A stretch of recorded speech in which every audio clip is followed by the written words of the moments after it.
Now, if you've been looking at studying abroad to get certification from any of the top global universities, if the cost of living and spending in dollars is turning out to be a roadblock, then this may come as rather good news. The University Grants Commission, the UGC, has now allowed foreign universities to set up their campuses in India for the first time.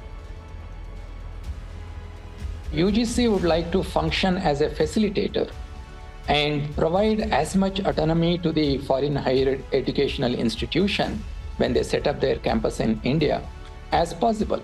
For example, these campuses, they can decide their own admission policy, they can decide their own faculty recruitment policy, and they can decide their own tuition fee.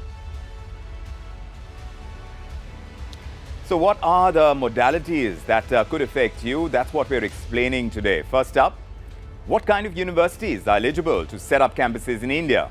Well, there are two categories of foreign institutions that are eligible to apply for setting up of their campuses in India. One, universities that have secured a position within the top 500 of the overall or subject-wise global ranking, and this of a reputed institution in the home jurisdiction. Also, the question is, will UGC govern these universities? The UGC will constitute a standing committee.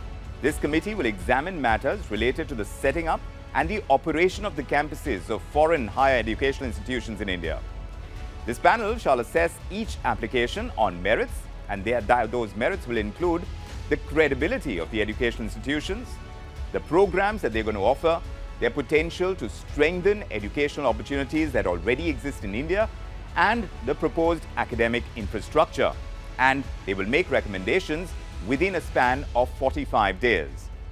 On to the admission process. Now, foreign institutions, they will have the autonomy to evolve their admission process, and they will lay down their criteria to admit domestic as well as foreign students.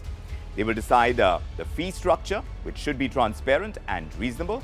And based on an evaluation process, there would be full or partial need-based scholarships that could be provided by the foreign institution from the funds such as endowment funds or alumni donations, tuition revenues, and such other sources. But what about the faculty?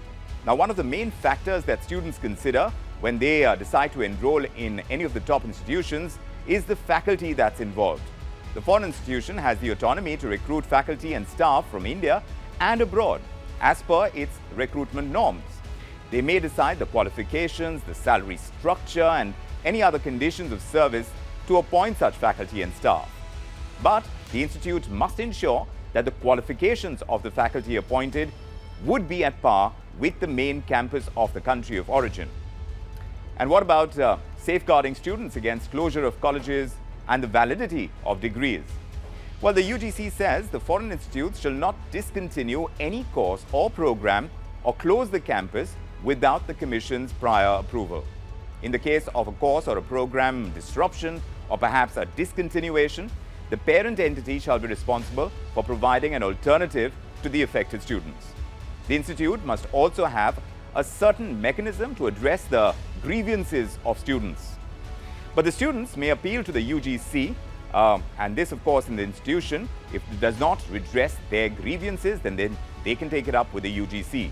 The UGC, of course, hopes to raise the level of education in India with this move. But, of course, it's going to be very interesting to see if India will become an attractive global hub for higher education in times to come.